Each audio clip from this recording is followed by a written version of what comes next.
They scored the touchdown with Josh Allen diving over the pile there after a few plays down on the 2 or 3 yard line, right? And then becomes the 2-point conversion. They stop it. The Baltimore Ravens. They get the interception, I believe, right? That was the interception. It was no, incomplete. It that fell was incomplete. Yeah. Okay, I'm off on one. Either way, so they get it. It's 40-38, and you go, okay. Oh, it's 40-38. Baltimore's going to get the ball back. It's under the 2-minute warning here. And again, Derrick Henry fumbled, but they really haven't stopped them the whole night. They should be able to put a drive together here. And this, to me, was the worst set of play calling and managing of the situation of the night. Before we get to that, I do want to mention Chris is talking about an interception that happened on a 2-point conversion attempt earlier in the game. Thank you. And the Ravens got it, and they were going to do something with it, and then flipped it into the end zone. We almost saw the 1-point safety. Right. The very rare play. Right. In theory, you can end a game scoring only 1 point. It gets complicated, but there's a way to score 1 point, only 1 point, not as an extra point, but as the defense or as the it would have been the offense scoring a 1 point extra, but there's also a way for the defense, and it gets very convoluted, but it's the 1-point safety. The Ravens put themselves in position, and fortunately they realized, let's just get out of here. Caught it. Let's get out of here. Let's get out of here. Right. So now we're at 40-38, right? Baltimore's got the ball back. Well, here. and before we get to that, were you okay with kicking it away? And obviously the Bills won the game, but do you do the onside there? And I thought of you, too, because it's like, man, that would have been a great time for the 4th and 15 play that Chris hates. Because Josh Allen is going to convert that, and they're going to keep going. We've seen 4th and 15 happen all night here. Like, man, I kind of wish we had the 4th and 15. But they didn't do the onside kick. They kicked it away. And with 3 timeouts, you can work that. You got to make a stop, though. You got to make a stop. Exactly right. And this is where, okay, the whole game, you'd look at it and say, they're not going to make a stop. But when you understand the very real, the very tangible, intangible thing that is momentum, it doesn't matter that we haven't stopped them. We have them on the ropes. Right. We feel it, their mojo. And they feel it. Right. Let's make them get a first down. Let's make them burn. Let's make them make us burn our timeouts. Let's do it. Let's kick it to them, and let's get it back. And we got enough time, and the field will be short enough that we can get in position for the game-winning field goal. So, I mean, onside kicks are almost impossible to recover, but you still would have had your 3 timeouts. But the field position would have sucked. Right. The field position I had would have no been problem the same. with it. I had no problem with it. I had the feeling of like you just said watching it. The Baltimore was wobbly for the first time all night. Kick it off. Put the pressure on them. What's the one thing we've talked about with Baltimore and Lamar Jackson? When the pressure's on in these big moments, we're not sure. It's a little that way. Again, I know how awesome they are. I get that. Lamar's clutch in so many ways, but yet he hasn't been clutch in some of these ways as well. But here's not on Lamar. Here, to me, is on Todd Monken and John Harbaugh. So first down. First down. You have to throw the ball with Lamar Jackson in 2025 on first or second down in this situation. Plain and simple. Plain and simple. That's your best chance right here to get the team. And we saw this where Buffalo, at the line of scrimmage, they're going to try to run the ball because we know that they're going to try to run the clock out and make us use our timeout. This is where you got to use your best play call of the night or your 2 or 3 things you're most comfortable with to go, I'm going to play this. I'm going to put the ball in Lamar Jackson's hand, and we're going to fake the Derrick Henry and have him roll out or do a bootleg or something and try to get a free, they're overplaying the run first down on first down. We'll fake it to him, and I'll hit the tight end of the flat or somebody like that. Or and if no one's there, let him go. And then he run. Yeah. Exactly right. That, to me, on first and second down, whatever one you want to call, because they run with Henry on first down, they get nothing. Then they run the speed sweep with Zay Flowers on second down, and he slides because he's getting towards the sidelines, and he goes, I need to get down so I don't go out of bounds. But that, to me, was the worst moment of the night for the Ravens coaches, where you got to throw the ball. You have one of the best quarterbacks in the history of football. You're looking across the other sideline, and what have they done in every big moment of the day so far? Put the ball in 17's hand, Josh Allen, and he'll make a play. Baltimore, you got one of the only guys in football that can go toe-to-toe with them. This is the moment where you go, we're going to put the ball in our best player's hands and see where it goes from there. And that, to me, is where they drop the ball. Instead, they put him in a no-win third down situation where Buffalo knew he was going to throw the football. Before we get to the third down play, do you think part of the calculation by Todd Monken and or John Harbaugh on the first down play was, let's give it back to the modern-day Jim Brown because he'll redeem himself for the fumble by barreling through everyone and getting a first down. I'm sure there was some of that. But from what it looked like, at least on the TV when you watch it, I mean, holy shit, Batman, they're selling out. Yeah. It looked like you could see 10 guys on the screen kind of within the 5 yards of the line of scrimmage. So that, to me, Jim Brown, Hulk Hogan, I mean, I meant to say Incredible Hulk. Okay, I was going to say, Hogan, right? I used to see Hulk Hogan in Tampa. I used to see him down there every now. Yeah, but I don't care who you got there. When there's 10 guys up at the line of scrimmage, it's going to be hard to bust through there and make a big play. And on the third down play, and Mike Tirico pointed this out before the play, Lamar Jackson's over there talking to DeAndre Hopkins. Now, unless they're playing some sort of okey-doke, you kind of get the idea that Hopkins is the guy. Like you're making it a little obvious, Ravens, when Lamar Jackson's having a conversation only with DeAndre Hopkins. They had their own personal two-man huddle before the play. So, and I'm thinking, man, this will be genius if he's just a decoy. And it went to Hopkins, and he caught it. The problem is,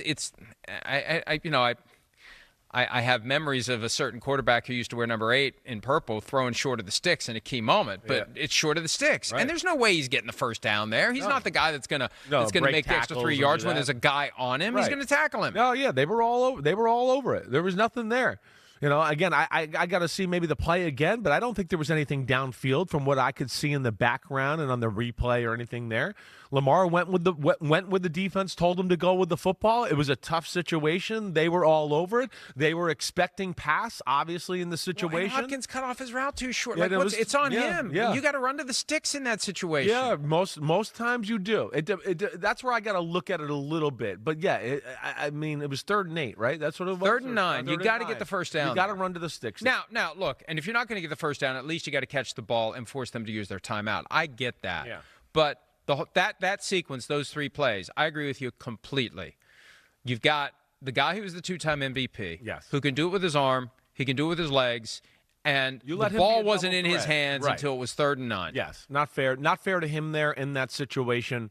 He was put in a no-win situation, and to me, that was the biggest moment of the night as far as my coaching. I've said my one thing about the defensive line: they need more speed on it, and they got to stop playing D tackles in passing situations.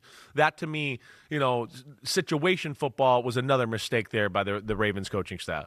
And then on 4th and 3, they didn't go for it. Now, I thought they might here. I know. This early. They're on their own 38. Right. I know. And there would have been a time where they do have 3 timeouts. There's no way you're going to go for it here. The Cowboys documentary, they addressed the game in '94 when Barry Switzer went for it, 4th and 1 from his own 30. And at the time, that was crazy. That was like nobody does that. Right. In the age of advanced analytics, you could look at it and say, 4th and 3, you got Lamar Jackson. Right.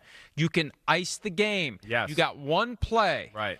And you're dealing with a quarterback on the other side who is awake right now. You don't want him to get the ball back in his hands. Having the 4th quarter of all 4th quarters right in front of our eyes, right? And so you make that decision to not go for it. And I think John Harbaugh addressed it after the game. We can pull up the story. There should be a PFT item on what he said. I haven't seen what he said, and I'm not going to guess at it. But the bottom line is you've got Lamar Jackson, and you only have 3 yards to gain. Right. So you give it in his hands. And if he doesn't get it, okay, you have 3 timeouts.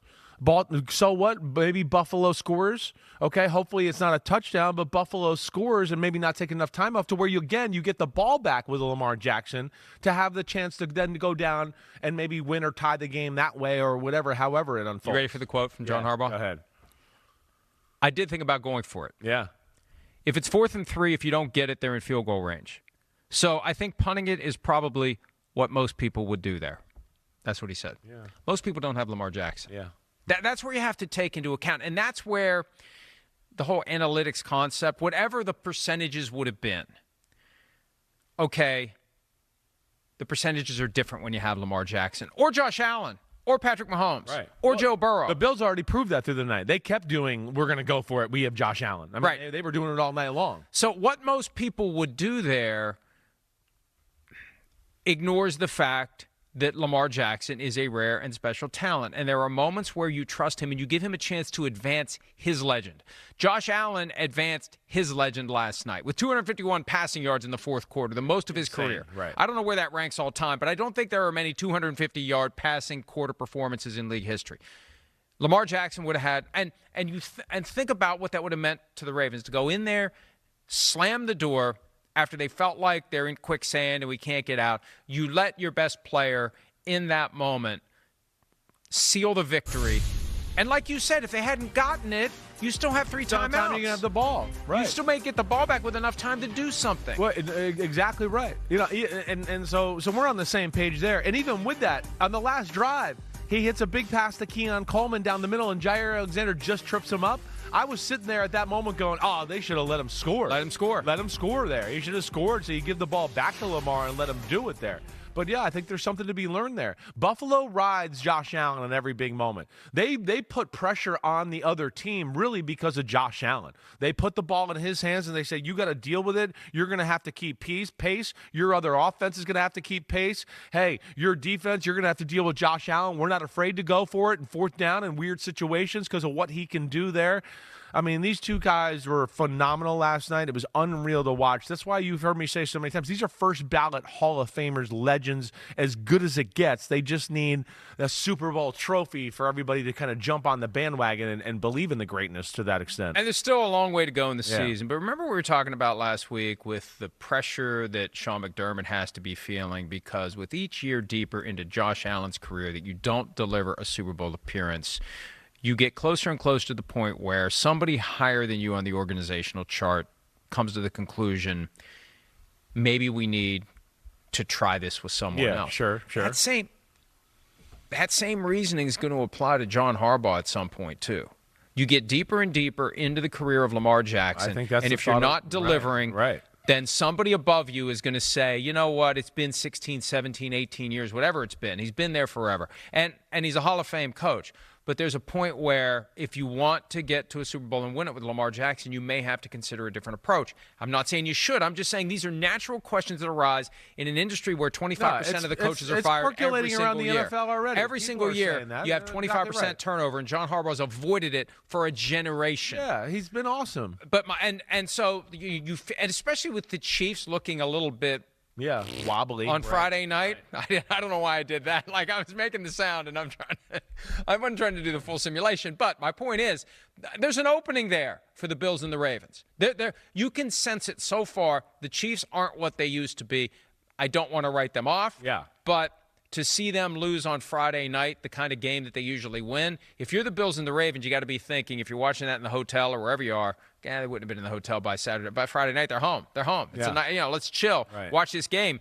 Man, we may have a chance here. Yeah. Hi, it's Mike Florio. Thanks for watching PFT on YouTube. Hit subscribe for the latest news and analysis from Pro Football Talk.